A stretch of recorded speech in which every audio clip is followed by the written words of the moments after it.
बरं झालं. पण मुहूर्त तळता कामा नये. वेळेवर कारण आले. मुहूर्त हा सर्वात महत्वाचा आहे. वेळेवर आले येऊ दे त्यांना बोलव. सदैव कल्याण होईल. मग विवेकच मारावं. हा इथं कशाला? हा काळा कपटी इथं कशाला? हे काय करत होतास तू? काय बोलता तुम्ही? आता येताना मार्गातून एकूण झालात ना. अहो आतापर्यंत ज्या देवाचा गौरव तुम्ही केला, देव देव म्हणून ध्यानीमनी पुण्याचं कर्तव्य केला, त्या माझ्या दादाला तुम्ही काळा कपटी म्हणता? पांचाली हे हे तू मला शिकू नकोस. प्रथम त्याला हाकलून दे. काय करत होता तो? काय करत होता तो? अहो पण आज ठरलेला दिवस आहे, ठरलेला मुहूर्त आहे. पुष्परोहण करायचं तो काय त्याला अधिकार? कोण लागून गेलाय तो? माझा दादा आहे, तो तुझा तुमचा देव दादा आहे. आहे. माझा देव नाही. माझा देव नाही याच्या पूर्वी होता.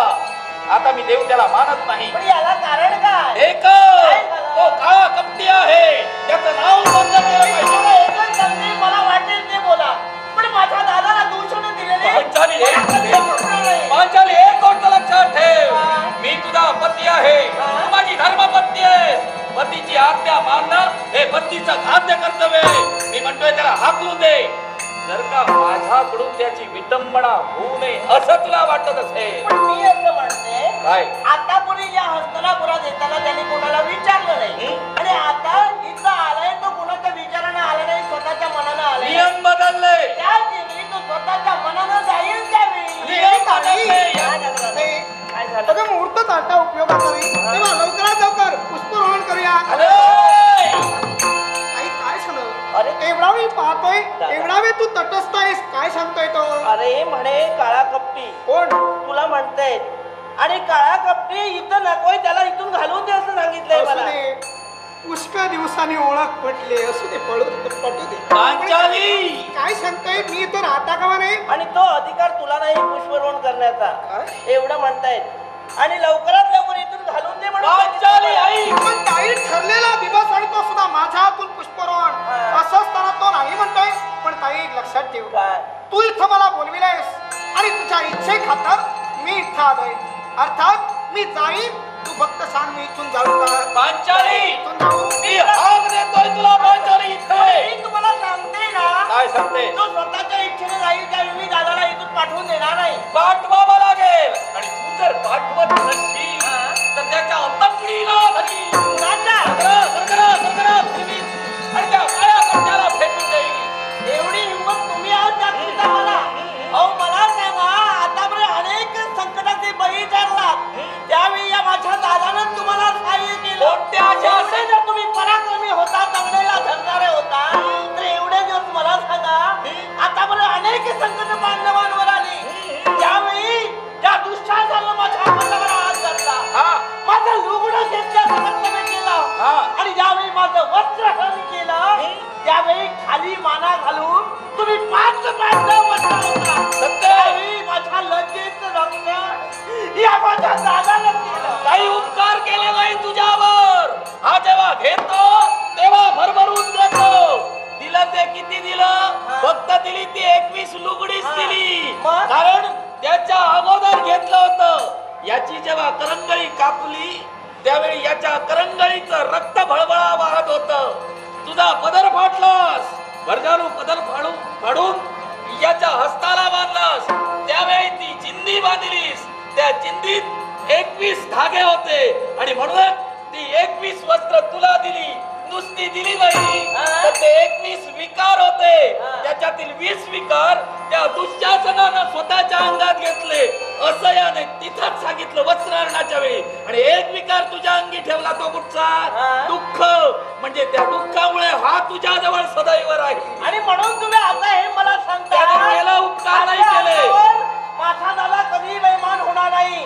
आतापर्यंत तुम्हा पांडवांचं हितच त्याने पाहिलं. हे झालं, मी त्याच्या करंगळीला चिंदी बांधली, त्या चिंदीला जेवढे दोरे होते तेवढे मला लुगडी त्याने पुरविली असं मग मला सांगा, ज्यावेळी वनवास भोगत होतो, त्या वनवासात भोगत असताना असंख्य दुर्वास महामुनी 60 सहस्र शिष्यासहित आपल्याजवळ भोजनासाठी आले.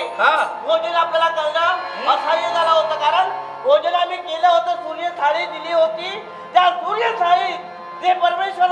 भोजन दिलं तेवढं भोजन आपण वाढलं, पण अजूनही भुकेनं व्याकुळ झाले होते, त्याला भोजन हवं होय. होतं. पण नियम असा होता, एक वेळ सूर्य थाळीतून भोजन निर्माण झालं आणि ती थाळी पालती घातल्यानंतर पुन्हा ती थाळी आपल्याला उचलता येत नाही आणि ती भोजन देऊ शकत नाही. देऊ शकत नाही. हे त्रिवार सत्य होतं. त्यावेळी माझा दादा जर आला नसता तर तुम्हाला तुमची लाज गेली असती अगं. आणि पाना घालून बसावं लागलं तुझा असतं. दादा नाही आला असता तरी चाललं असतं, कारण ती खरी तुझी पुण्याई. कारण स्त्रीचं कधीतरी दुर्लक्ष होतं, त्याचा उपयोग असा होतो, ती थाळी व्यवस्थित तू धुतली नव्हतीस आणि भाजीचं एक पान त्या थाळीला चिटकून होतं. ती संधी चोराने साधली आणि ते पान स्वतः खाल्लं आणि ढेकर दिला आणि त्यांची पोट भरली. असा दुष्ट दुराचारी. तुला काय वाटलं याच्या संगतीत राहून माझ्याशी मी तुम्हाला सांगते, माझ्या दादाला मी कधी नाही दाखवलं. मी तुमचे पाय धरते, मारते. यानं चांगलं केलंय, यानं तुझं बरं केलंय. अगं, तुझे 5 पुत्र याच्यामुळे मेले. जर का 5 पांडवांना स्नानासाठी घेऊन गेला नसता तर त्या गुरुच्या पुत्रानं म्हणजे त्या अश्वत्थाम्यानं तुझ्या 5 पुत्रांना मारलं नसतं. म्हणून आमचा पांडवाचा पळक्षय करण्यासाठी लपलेला या कृष्णाच्या तकडीला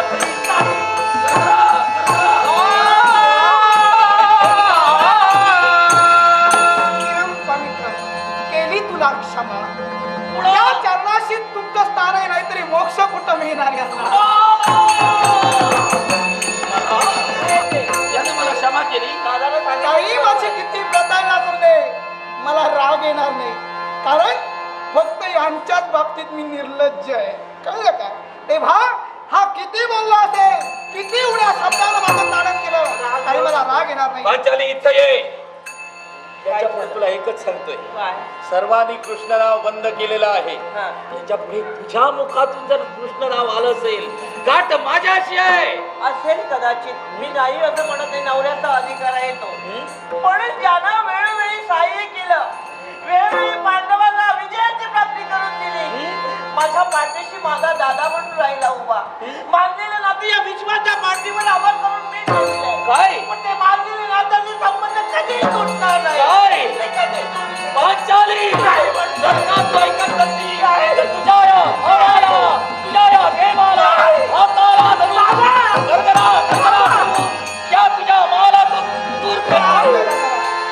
काही हा त्याचा दोष नव्हे, जडले वळण इंद्रियासी आमच्या मदतीशिवाय यांच्या पाऊलच पडणार नाही. कुणाच्या आणि माझा हात पकडला नाही तर यांचे कधी तोल जातील हे सांगता येणार नाही. कुणाचा तेव्हा तुमच्यासाठी सदैव कृष्ण पाठी राखा जाईल. पांचाली हा तसा ऐकणार नाही. मी तुला समजावण्याच्या बळानं सांगतोय, माझा हात तुझ्यावर उचलण्यापूर्वी याला इथून जायला सांग, पण मी कशी अन्यथा तुझा छळ करीन आणि याचा अपमान जर होऊ नये तर सांग इथून चालता हो म्हणून. सांगते दादा, दादा मला क्षमा करते. अरे आतापर्यंत तुझ्या ताईच्या मुखाने कधी शब्द बाहेर पडले नाही, पण आज नाविलाज मला झाला. एक तर मी एक नवऱ्याची बायको आहे, नवऱ्याची आज्ञा जी मी मान्य करत नाही, तिला पतिव्रता म्हणून नाव सांगण्याचा अधिकार पोचत नाही. इकडे आड तिकडे मी दुहेरी कैसेत पण सापडले रे माझं. मी काय करू? बस, तुझ्या नेत्रातून बाहेर येणाऱ्या अश्रूनी जे काही मला कळायला हवं तर बोध व्हायला हवावं का तो झाला. हे गदाधरा, ऐक, मी हिच्या मर्जीनं इथं आलो होतो.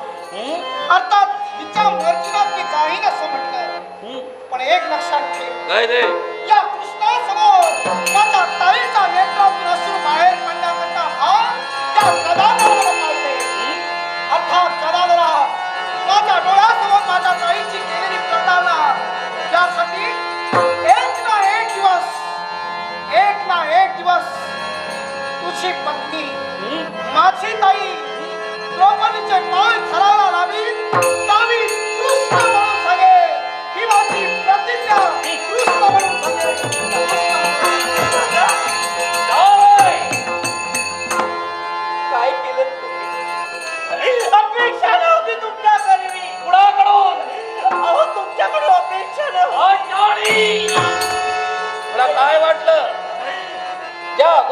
कृष्णाच्या नावाला विरोध मी करतोय, बंधन मी करतोय. स्वतःच्या पतीची आज्ञा अमान्य करून स्वतःच्या पतीच्या मताविरुद्ध वागणारी स्त्री मूलकरंडी होऊ शकते. आणि ते ब्रीद तुला नको. याच्यासाठी त्या कृष्ण नावाला बंदी हवी. एकच तुम्हाला काय ते? जोपर्यंत माझ्या देहात पंच प्राण आहेत तोपर्यंत मी कृष्ण नाव काय कृष्ण म्हणाली? कृष्णराव बंद करणार नाही. कृष्णराव बंद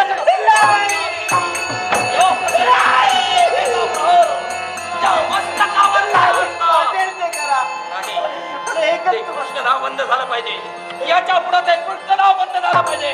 त्या कृष्णाचं नाव मला नको आहे. माझी आज्ञा तुला आहे. जर का ऐकत नसेल, इतरांनी हे पाप केलं असेल तर त्यांना देहदंडाचं शासन आहे. तेच तुलाही देईन. या दंडाचं शासन मला पण तुम्ही देणार आहात? हा देणार. परमेश्वरा, अरे देईच्या देवा माझा नाविलाज झालाय रे. मी काय करू? तुझ्या कैसीचं माझं मन सापडलंय. अर्थात पती आज्ञेचं उल्लंघन मी जर केलं असेल तर आज पती रोषाला कारणीभूत मी ठरणार आहे. म्हणून एक वेळी नाविलाजानं याच्या पुढे तेही मला ग्राह्य मानावं लागेल. ठीक आहे, काय ठरलंय? तुमचं तसं म्हणणं असेल हा? मी देवाचं नाव घ्यायचं नाही, त्या देवाचं भजन पूजन करायचं नाही. नाही करायचं. करेल आपल्या आज्ञेचं पालन. माझ्या मताप्रमाणे वागणारी माझी लाडकी पांचाळी जिनं या ब्रकोदरावर विश्वास ठेवला आणि हा कालावधी लोटला. पण आज मला सांगा, काय रे? होता तो पुष्प लोणाचा कारण त्याला तो अधिकार नको. तो तुझ्या पतीला हवा आणि म्हणूनच मी त्याला रोखले नाही. हे पुष्पारोहण आज मी करतोय. नारायणाबादची ललकारी. नारदा तू इथं? देवऋषी नमस्कार. आशीर्वाद. तुझं दुःख मी जाणतोय, पण चिंता करू नको. काय सर? ज्याची एकनिष्ठतेने तू भक्ती करतेस त्याच्या भक्तीत मात्र गाडी मात्र खंड मारू देऊ नकोस. ठीक आहे. नारदा तू इथं कशासाठी? हे का? पुष्पारोहण कशासाठी? एकाच गोष्टीसाठी. ज्या कौरवांचा शेवट केला जाईल तो कौरवांचा शेवट झाल्यानंतर माझ्या पत्नीला म्हणजे पांचालीला ते मुक्त केस होते, त्या केसाला बंधन केलं आणि त्या बंधन केलेला केसावर पुष्पारोहण मी करणार असा शब्द दिला होता. ते पुष्पारोहण करत होतो. बोले तैसा चाले त्याची वंदावी पाहू. मग माझी का वंदू नये? टाकलेली थुंकी पुनश्च काबर तू गिळंकृत करू पाहतो. नारदा! बोलण्याचा अर्थ काय? एकच मला सांगा, अरे तुमची प्रतिज्ञा ती कोणती? माझी प्रतिज्ञा त्या कौरवांचा समूळ नाश करीन. दुःशासनाची नरडी फोडून त्याच्या रक्तानं माखलेल्या हातानं हिला वेणी बंधन करीन आणि समूळ कौरव मेल्यानंतर निष्कौरवी पृथ्वी झाली की हिला पुष्प अर्पण करीन. मग घडतंय ते काय घडत आहे? काय घडतंय? त्या कौरवांचा नाश आम्ही केलाय. तुमची प्रतिज्ञा ती कोणती? आमची प्रतिज्ञा आम्ही पूर्ण ज्यावेळी निष्कौरवी पृथ्वी करेल हा? त्याच वेळी आपल्या बायकोला विधिबंधन करेल. होय, मग निष्कौरवी पृथ्वी झाली आहे काय? पूर्णपणे झाली याची खात्री आम्हाला आहे आणि सर्वांना आहे. मग मी पाहिलं ते काय? काय पाहिलंयस तू? अजून अखेरचा एक कौरव शिल्लक आहे याची कल्पना.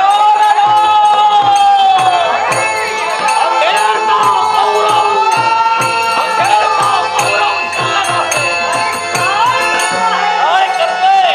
नरडाचा अखेरचा गौरव मोड शिल्लक आहे. त्याचं नाव फक्त साव. त्याला भाग्याला किती यातना संपू परलोकी जाईल तो. सुयोधनाचा पौत्र आणि लक्ष्मणाचा पुत्र आणि तो सुशर्म्या काय काय करतो माहितीये का? काय करतोय तो सुशर्म्या? खंडार शातनेचं मार्गानं मार्गक्रमण करू. अरण्यात तुम्ही पांडव केव्हा येतात आणि प्रत्येक पांडवांचा केव्हा शेवट करेल या हेतून तो अरण्यात बसलेला आहे. कळ का? अरण्यातून पळण्याचा प्रयत्न करतोय. हा? तो अरण्यातून पळण्याचा आणि प्रयत्न तो करतोय. जर तुला मिळाला तर तू संपला. तो मला मिळाला असेल तर मी पूर्णपणे संपलो. इतर कौरवाला घाबरलो नाही. किड्या मुंगीप्रमाणे असणारा तो सुशर्म्या त्याला घाबरणार की काय हा प्रकार? पांचाली म्हटलं हेच तुला कथन करावं या हेतून मी तुझ्यापर्यंत येणं केलं. नारद कथन तू केलंय. जीवाला सांभाळ. त्यातल्या त्यात या तुझ्या बायकोलाही सांभाळ. त्याची चिंता तू करू नको. त्याची पूर्णपणे चिंता मी करतोय. तुझी चिंता मलाच रे. मान्य हा केलंय. पांचाली नारद आशीर्वाद. सर्व तू कथन केलंय. काय? मला पूर्ण कल्पना आहे. त्याचा शेवट करीन. तेव्हाच तिला पुष्पारोहण करीन. चाल जा. जीवाला सांभाळ. पूर्णपणे सांभाळेन. तू सांगण्यात बिघडत नाही.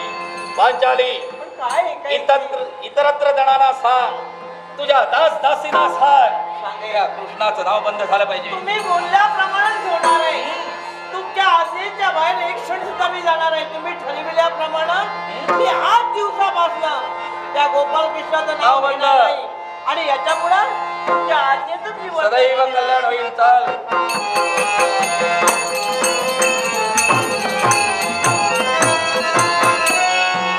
पांचाली संपूर्ण मला विरोध करतो. पण माझ्या शब्दाबाहेर माझी पत्नी नाही याची मला खात्री आहे. आणि म्हणूनच त्या सुशर्म्याचा शेवट केव्हा करतोय.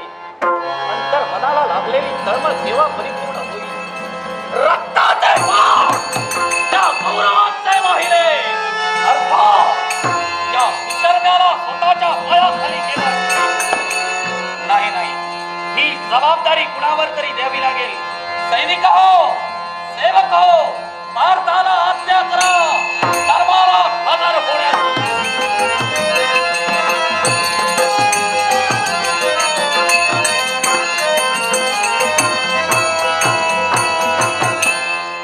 अरे वा काय पाहतो दादा प्रणाम. तुमची आज्ञा. सैनिक धनगरी पाठाला आज्ञा करा. जसा असेल तसा आपल्यापर्यंत यावं. दादा काय घडलंय?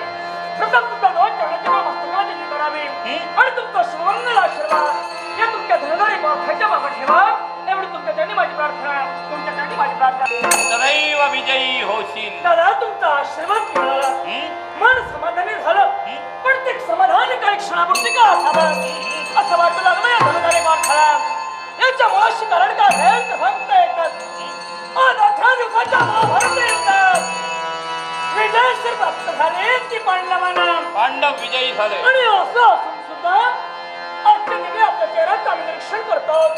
आपल्या संपूर्ण देहाचं निरीक्षण केलं तर असं वाटतंय प्रधान झाला. याच्या मुळाशी कारण काय? पार्थ हा? परिस्थिती तशी असल्यानंतर प्रबोधनाच्या पायाची आग मस्तकाला जाऊन भिडते. याच्या मुळाशी कारण काय? तुला कल्पना असेलच. हा? मस्तक जेव्हा बधीर होतं माझं तेव्हा सर्वांगाला धर्म पुरतय. आणि याच्या मुळाची कारण कोण असते? याच्या मुळाशी कारण अखेरचा कौरव. हा? अखेरचा कौरव. याच्या मुळाशी कारण कोण आहे? अखेरचा कौरव. पार्था तुला आठवत नसेल हा? हा अखेरचा कौरव असा कोण शिल्लक राहिला आहे? कोण असा शिल्लक राहिला? 100 कौरवांचा शेवट हा? या गदाच्या पराभव या गदाधर भीमानं केलाय. बरोबर आहे. तरी सुद्धा एक राहिला. एक तो शिल्लक सुद्धा राहिला. त्या दुर्योधनाचा पुत्र काय? लक्ष्मणाचा पुत्र लक्ष्मण पुत्र सुशर्म्या. सुशर्म्या. त्याला म्हणून आपण क्रोधामय झाला तर मग चिंता नसावी.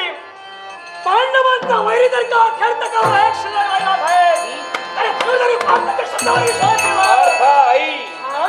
याच्या पुढे जाऊन एक गोष्ट मी तुला सांगतोय. अशी कुठली? याच्या पूर्वी झालं हा. ते वैर होतं म्हणून द्वंद्व झालं बरोबर आहे. आणि ते कौरव मारले गेले. हा? आता वैर फक्त एकाच गोष्टीसाठी आहे. तो राज किरीट त्याच्या पाशी आहे. तो राज किरीट फक्त मिळवायचा आहे. आणि म्हणूनच आपण त्याला प्राणदान. झालात. मग दादा चिंता करू नका. धनुर्धारी बाण प्रतिज्ञापूर्वक सांगतोय तुम्हाला. हा. या तुमच्या पूज्य आणि पवित्र चरणाला हात लावून सांगतोय. सामगाम सांगणारे भाई. हा. या चतुर्थत्वाचा वापर करून सामुद्राच्या वदना सांगून पाहिजे. ऐक आपल्याला घरात ठेवतील सत्य खेळ धर्मानं विजयी होशील विजयी होशील रथारूढ हो रथावर जय्यत तयारी कर हा व्रतोदर तुझ्या पावलावर पाऊल ठेवून त्या अभयाच्या गौरवाचा शेवट करा. येतोय.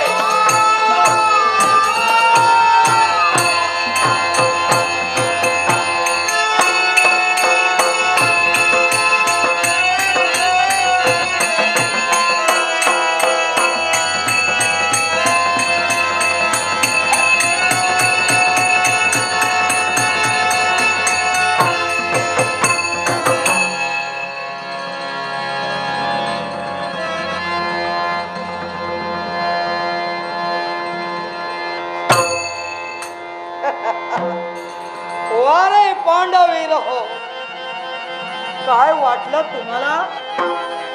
हा सुयोधन पौत्र सुशर्म्या भारतेश्वराचा राज किरीट घेऊन आज मार्गाने मार्गाक्रमण करतोय. तो तुमच्या भीतीनं नाही नाही पांडवांनो, तुमच्या भीतीनं नाही, तर सांप्रत माणसाच्या समोर उभी राहिलेली परिस्थिती, त्या परिस्थितीनुसार त्याला वर्तन ठेवावं लागतं. कारण काळाचा भाव कुणाला रोखता येत नाही, त्याच्यावर अस्तित्व कुणाला गाजविता येत नाही. तो जसा गाजते तसा ध्वनी निर्माण करत असतो. प्रत्येक मानव प्राणी त्याच्या बळाचे घुंगरू आहेत आणि त्याच घुंगराप्रमाणे प्रत्येक मानव त्या काळाच्या तलावर नाचतोय. आणि तीच परिस्थिती सांप्रत आज माझ्यावर आली खरी, म्हणून डगमगून जाणारा हा सुशर्म्या नाही. कारण या सुशर्म्याला आपलं ध्येय माहित आहे, आपलं उद्दिष्ट माहित आहे. तो कोण करतोय काय याची पूर्णपणे जाणीव सुशर्म्याला आहे.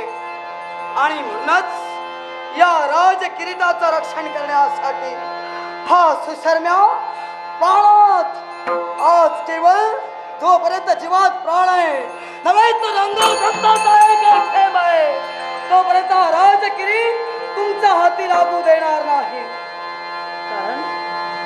कारण या राज किरीटाच्या ठाई, हो या राज किरीटाच्या ठाई या सुशर्म्याचेच नव्हे तर कुरुकुळातील प्रत्येक जीवाचे आज भाव लपले, प्रत्येक जीवाचा भावना लपले. ज्या ज्या वेळी या राज किरीटाकडे नेत्र कटाक्ष जातोय त्यावेळी ते प्रसंग नेत्रासमोर उभे राहतंय. 18 दिवसाचं महाभारत युद्ध म्हणे धर्मयुद्ध. अरे कसलं धर्मयुद्ध? अरे धर्म ही व्याख्या जर का पांडवांना तुम्हाला 18 दिवसाच्या महाभारत युद्धात अरे क्षणाक्षणी अधर्माचा मार्ग आक्रमण केला नसतं. अरे पहिल्या 10 दिवसाच्या ठाई अरे ज्या भीष्माचार्याने समस्त पांडव सैन्याला दूर चालण्यासाठी तत्पर ठरले, पण त्याच पितामहांचा शेवट केला. अरे तो देखील अधर्माने. पार्थ आजोबा एका शिखंडीच्या मागे राहून, एका शंडाच्या मागे राहून बाण सोडिला आणि पितामहांचा वध केला. 10 दिवस मागेल पुढील 5 दिवसाच्या सेनापती पदाची धुरा गुरु द्रोणाचार्यांनी हाती घेतली, पण त्यांच्याही बाबतीत अधर्म, होय अधर्म, अधर्म. युधिष्ठिर आजोबा तुम्ही धर्माचे पुरस्कर्ते होता. धर्म म्हणून या विश्वात तुमची ख्याती कीर्ती होत होती. पण मालव देशीचा राजा इंद्रवर्मा याच्या उपाशी असलेला अश्वत्थामा नावाचा हत्ती, तो हत्ती मारिला आणि अश्वत्थामा पडला. म्हणून बोंब मारत संपूर्ण कुरुक्षेत्रावर फिरू लागला. गुरु द्रोणाचार्यांच्या कानी शब्द गेले. स्वतःचा पुत्र अश्वत्थामा पडला ऐकता क्षणी गर्भगरी झालेले, स्वतःचे पराक्रम घडवून आणलेले द्रोणाचार्य धर्म आजोबा तुम्हाला विचारू लागले, सांग युधिष्ठिरा, खरंच अश्वत्थामा मेला का रे? तक्षणी तुमच्या मुखातून शब्द बाहेर पडले, नरावा कुंदरावा.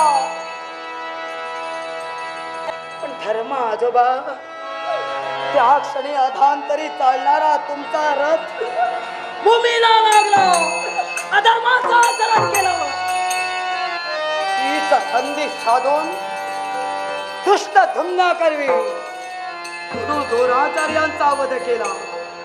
16व्या दिवशीच्या सेनापती पदाची धुरा अंगराज करायला दिली. त्यांच्याही बाबतीत पावलो पावली अधर्म केला. अरे अविश्वाच्या ठाई निशस्त्र वीरावर बाण मारणं हा युद्धाचा बाजला राहू द्या, पण माणूस म्हणून अंतःकरणीच्या भावना जागृत न झालेला तो माणूस नसून पारता बाबा तुमचा रूपाला सैतान होता. म्हणूनच एका निशस्त्र योद्ध्यावर वार केला. अंगराज कर्णाचा शेवट झाला. 17व्या दिवशीच्या सेनापती पदाची धुरा होय माझे आजोबा दुःशासन यांनी घेतली. त्यांचाही शेवट केला. 18व्या दिवसाची आठवण झाली की तो धर प्रसंग नाही. ते युद्धाचे नीती नियम तुम्हीच घालावे आणि तुम्हीच दुर्वावे. युद्ध चालू असताना दोन्ही प्रतियोद्ध्यानं कमरेच्या खाली प्रहार करले. हा युद्धाचा नियम असताना ज्याने गदा युद्धात नैपुण्य मिळविला तो गदाधर आजोबा. त्या आजोबाने डाव्या मांडीवर माझ्या आजोबांच्या डाव्या मांडीवर हात ठेवावा. आणि क्षणार्धा मृत्यूचं महाद्वार माझ्या दुर्योधनाच्या समोर उभं राहिलं.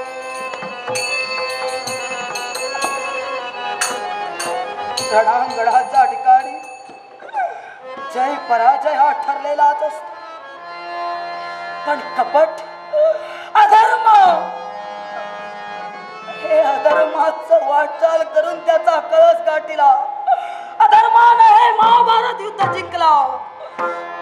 असा जर का तुमचा समज असेल तर हे पांडवीर हो, तो तुमचा गैरसमज आहे. कारण भारताच्या भारतेश्वराची खरी ठेव सम्राट सुयोधन पुत्र लक्ष्मण पुत्र सुशर्म्या याच्या हस्ती आहे. आजोबांना भरोशाच्या शब्दाने दिलेलं वचन जोपर्यंत सुशर्म्याच्या अंगात रक्ताचा एक एक थेंब आहे तोपर्यंत हा राजकिरीट तुमच्या स्वाधीन होणे नाही. आणि म्हणूनच त्याच वचनाच्या पूर्ततेसाठी या सुशर्म्यानं या अरण्याचा मार्ग पत्करला का? तर ज्याप्रमाणे तुम्ही कपट केला, तुम्ही अधर्म केला, त्याच प्रतीनं तसा आणि ठोसास ठोसा.